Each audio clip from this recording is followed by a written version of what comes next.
audio jungle. And I think at times when I attend events like these, what I begin to realize is that part of what happens for us in these times is that we discover that enthusiasm is a renewable resource. And days like this can help tremendously rebuild that underneath ourselves. And I think we begin to discover that we owe it to ourselves as professionals to figure out how it is we're going to stay excited about the effort it takes to be successful.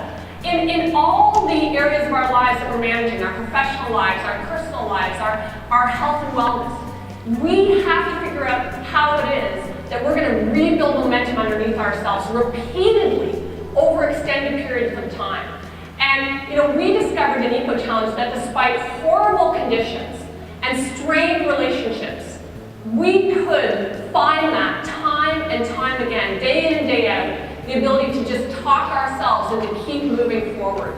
So creating high performance as an individual and on a team, in my opinion, it just means paying a lot of attention to what helps make you great. So picture yourself at your best. Think of a time when you've exceeded your own expectations of performance, and then expand out from that and think about how did you set yourself up? What were you doing? Who were you around? How is it that on that particular day you could perform at a higher level than you'd ever seen before?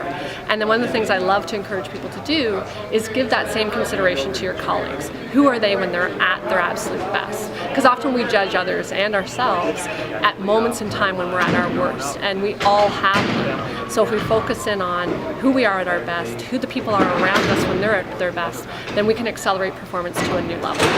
So I went to a session, Why Learning Projects Fail. Tips for Saving. That was Friday. And it was great to hear that other companies and groups of people have projects that don't turn out.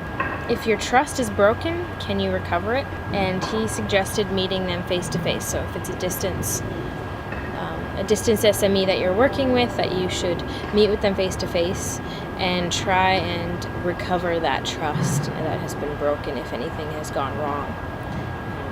It's very critical to work things out in order to get a project up and going again.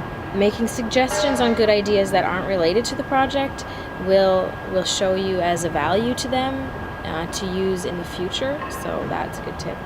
It's not just you and your failures as developing a project or working in a project, it's that other person who has a boss as well, and that they're being viewed as this project's failed, and that'll hurt their reputation as well.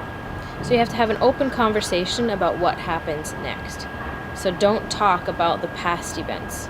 You have to get together and talk about, okay, what do we do now? Talk about project scope and financial concerns about moving forward.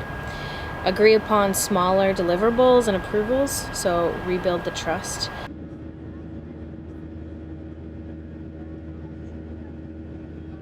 So I'm going to give you a short PD session of how I created these videos that I've been uploading onto YouTube. So with me I had a camera. This is a photo camera, but it's a T3i, so it has the video function on it.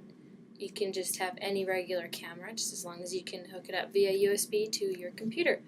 And with me I brought a laptop with the program Premiere Pro, Adobe Premiere Pro, but you could also use any video editing software that you may have on your computer. That would work fine. And I also had a valuable pen and pieces of paper so that I could write down my notes during the sessions. So then I'd read those notes when I was talking to you. I strongly suggest using a script. I wrote down my notes and I just read from my notes because it was quick and easy for me to do that. However, I do have verbal tics and I fill in the gaps with useless phrases like so and and ah.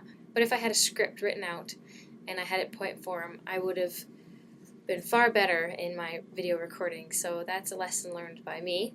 I'm sorry for all the ums and ahs and the so's, but that's how I talk. So I did videos of myself using this little camera on my laptop, and I also, when I was outside, I took video with the Canon T3i.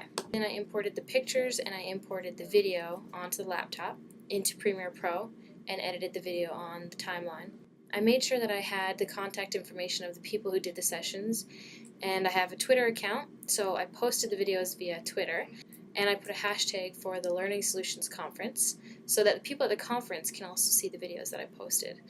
For the shots of me when I was outside, I set up my camera on a very small little tripod. You can get those really cheap from stores, and I set that up on the table and I positioned it so that it would see me plus the background. Some shots worked, some shots didn't. When I was in my hotel room, it was very hard to kind of get a nice background. When I tried to get the background of outside, there's a lot of sun and glare and reflection, so you got to really think about your foreground, your middle ground, and your background when you're doing video.